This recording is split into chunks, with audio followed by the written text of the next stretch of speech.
Hello everybody, I am Ben from Team Panic, and today we are going to be looking at Vera again. And actually, a little while ago, I put up a post here on the community tab asking you guys what you wanted to see happen with Vera, and overwhelmingly the response to that was 2 separate robots, one a lifter and one a hammer, and to perfect either of them or both of them. And I am working on a front-hinged four-wheel drive flipper, which seemed to be kind of the highest rated thing out of those options, which I'm really interested in doing and quite keen to get built, but the CAD is taking a little while. So in the meantime, what I wanted to do was just do something a little bit crazy, use up a little bit of Vera's extra weight and see if we can get the hammer to go just a lot faster.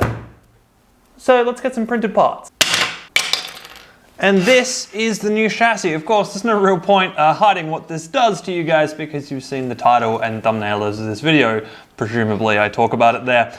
This is going to be a brushless setup for Vera. So I have a big brushless motor here. This is much bigger than I would ever normally use in an ant weight.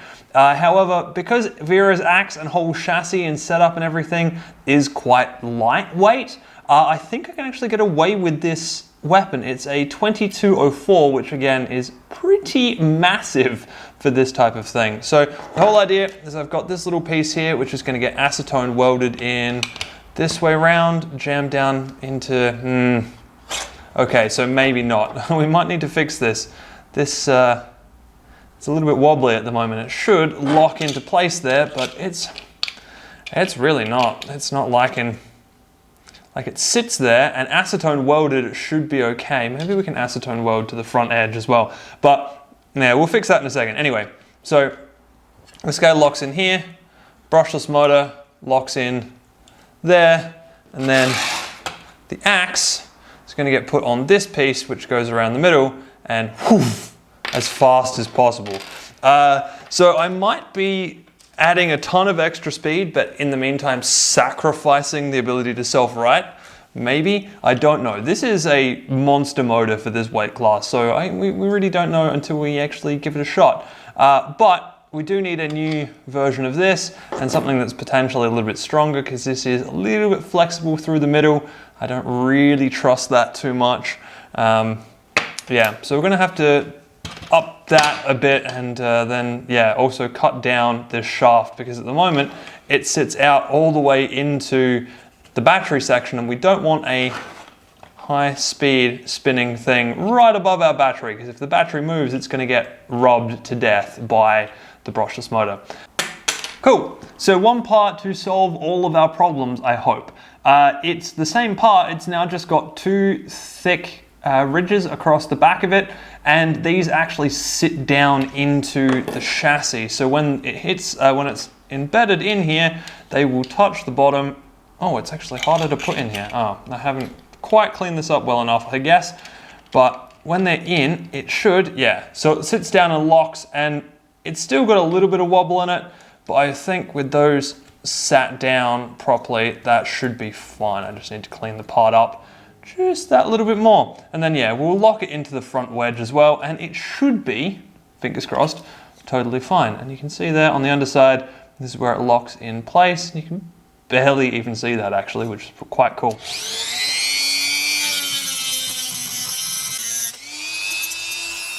So that's got the motor cut down, the motor shaft cut down, and for those of you wondering why it's completely wrapped in tape right now, that was to stop any of the dust and overshoot from cutting this thing down, ending up in the magnet ring, because brushless motors like this have a nice big heavy stack of magnets in them, and those magnets love to eat steel powder and anything magnetic.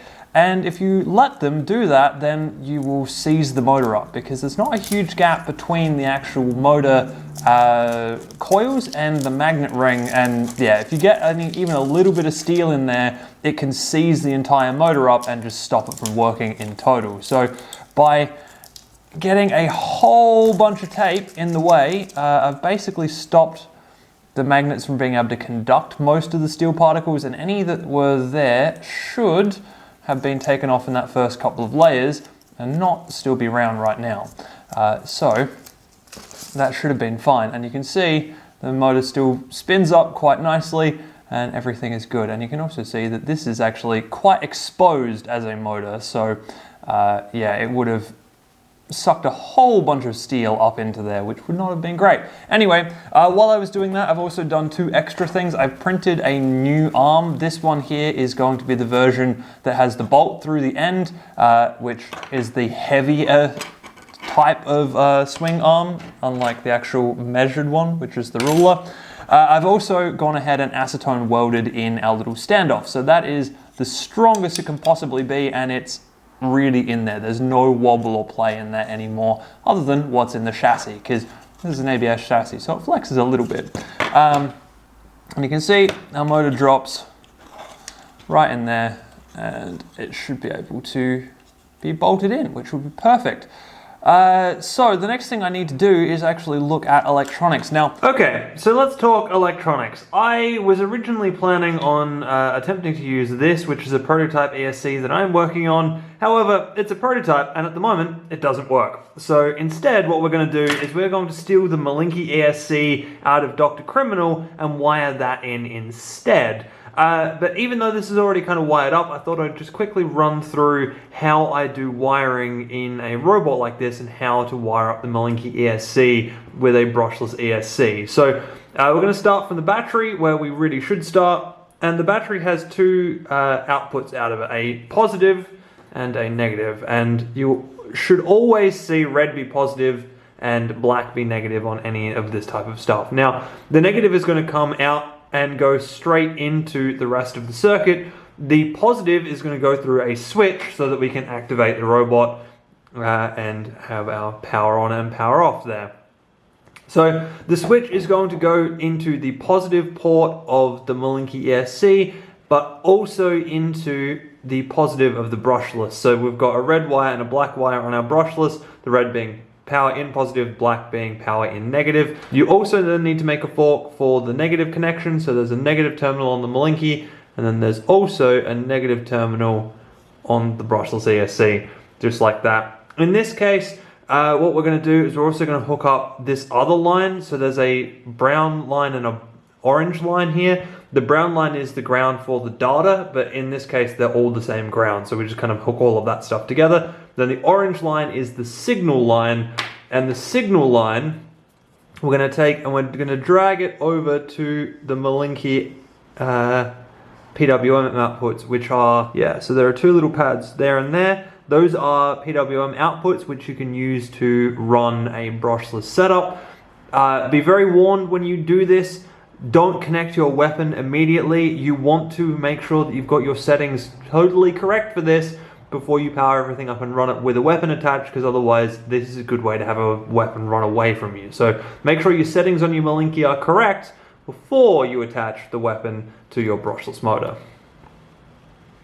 Cool, so that's how you hook up the signal lines for basically everything, because now all we've got left is actually to hook up the brushless motor. So there are 3 lines off the ESC and 3 lines into the brushless motor, and we just hook all of those in together just like that. If we turn the brushless motor on and find out it's going the wrong way, we can either change that in the Malinky ESC settings, or you can literally cross 2 of these wires over like this. So unsolder them from the motor, swap them and solder them back in, and that will also reverse the direction of the motor.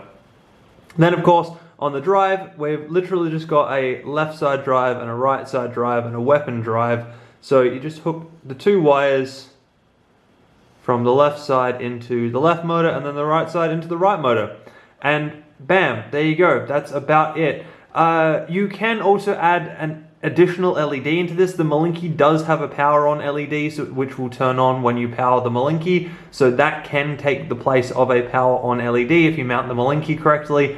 But if you wanted to add your own LED, you add it in here, which I'm just going to throw a quick little box around that.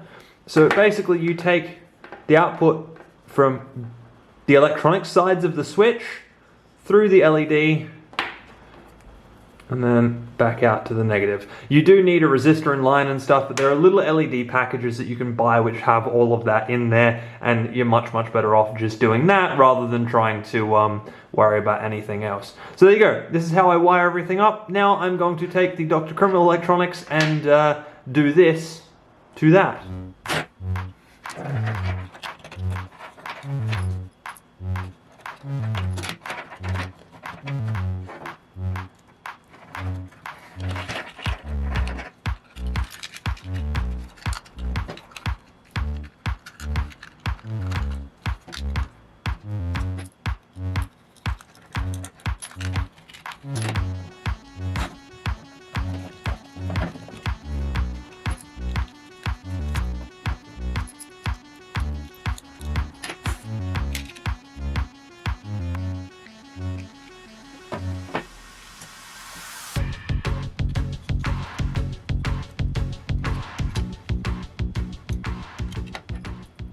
So there we go. Complete-ish, kind of, sort of, mostly, not really.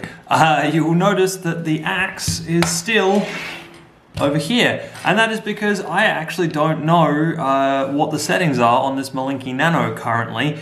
And before I barrel into having an axe on this thing, I actually want to throw it in the test box and work out what the settings are, get all the settings changed. Actually, I probably should take the lid off so it's easier to see the LEDs of the Malinky when I do this. But yeah, that's the next trick, is to get everything set up properly so that the Malinky is set up for the brushless axe. Once that's done, which I probably will do off camera, I think, we'll then actually put the weapon on and throw the axe around. I will also say, I was talking to the creator of the Malinky Nano after putting up the review video, and he did point out one thing which I didn't realize reading through his documentation, is that if you turn your your transmitter off, the Malinky will go back into a setup mode or into the configuration mode. So if you lock the thing in the test box and kind of turn the transmitter on and off, you can jump back and forth between drive mode and configuration mode, which is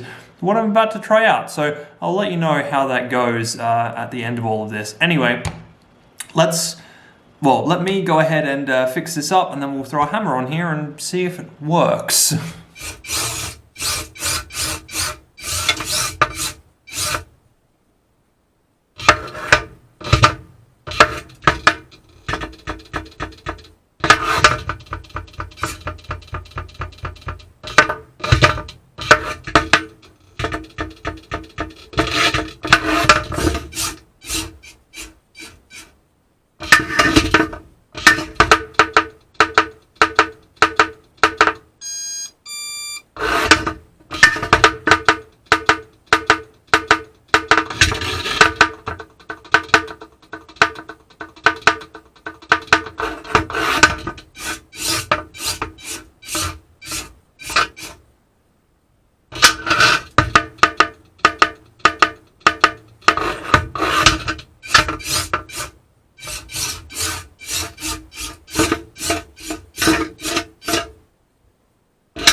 So what happened there? Well, good and bad things all at the same time. So the good to start with, the axe works, it actually fires properly and has enough power to self-right the whole robot. So when it was upside down, the brushless axe was able to throw the whole robot over, which means that it doesn't get stuck, which is beautiful. The axe does move fast, it does no damage still, but I think that was down to the fact that I was actually more brash throwing the axe back up than I was throwing the axe down. So you'll see in some of those clips that when I was returning the axe, it was coming back faster than it was firing forwards. So I'm not sure if that was ESC settings, where like how I was controlling the stick, how the Malinky ESC was outputting signals. I don't really know, but something along those lines was making it return faster. So there is a potential for it to be faster than it was in those tests, but an axe this weight, there's not enough weight in the thing, just anywhere, in the axe head or in the robot chassis to make an axe effective. But this is potentially one route to a very interesting axe. I just need a better control system on the actual motor, I think, because in that test, anytime the axe was twitching, especially when I was upside down and the axe was twitching, that wasn't me. I had throttled like one way or the other, and then the axe, I let the stick go and it was sitting in the middle and the axe was twitching. And when the axe was twitching like that, if I throttled one way or the other again, like if I tried to push it to an extreme, it just twitched a little bit harder. It didn't actually go anywhere. So I think what was happening was that the ESC was losing steps on the motor, throwing a ton of current at it, overheating itself, and just, yeah, messing up. There was also a couple of times in the test where the ESC itself just straight up reset. It just completely gave up the ghost and recounted itself and reset. So this strategy has legs, I feel, but I need a lot better control system. And by that, I'm probably looking at something similar to what Gear Down for What uses, in that I'll have to run an entirely custom ESC with an encoder on the back of the motor so that the ESC knows exactly where the motor is at any given time. So that's going to happen much later, at least a month, if not like 6, depending on how long it takes me to work out how to build that level of intense brushless ESC. But I feel like this could actually be a thing, but it would have to have that type of controller on it. This type of controller, yeah, just didn't cut the mustard, didn't quite work. And also, I probably want to move all of this stuff over to my better controller as well, because it'd be really nice to be able to have the axe on a 3-position switch. So one position is fire the axe, one position is return the axe, and then the kind of middle position is, yeah, do nothing, or have it on bumpers, like single pole switches or something, so that I can give the axe full power in one direction rather than using the stick, which kind of throttles it in a direction, because I wasn't quite fast enough and I was being a little bit timid on my sticks. So it'd be nice to be able to get full boof out of the axe, which, to do that, I'm going to have to use a control system that gives me no other option than to full speed in one direction or full speed in the other direction. Anyway, there you go. This has been a little experiment in brushless axe technology for ant weights. You won't see this in competition because, yeah, the control system just isn't there. I have the other idea. I did kind of mention briefly that I'm working on a full drive front hinge flipper, so that is going to be the next video actually, and we will hopefully have that ready to go for ARC's next meet. Anyway, hope you guys have enjoyed this one, and I will see you in the next video.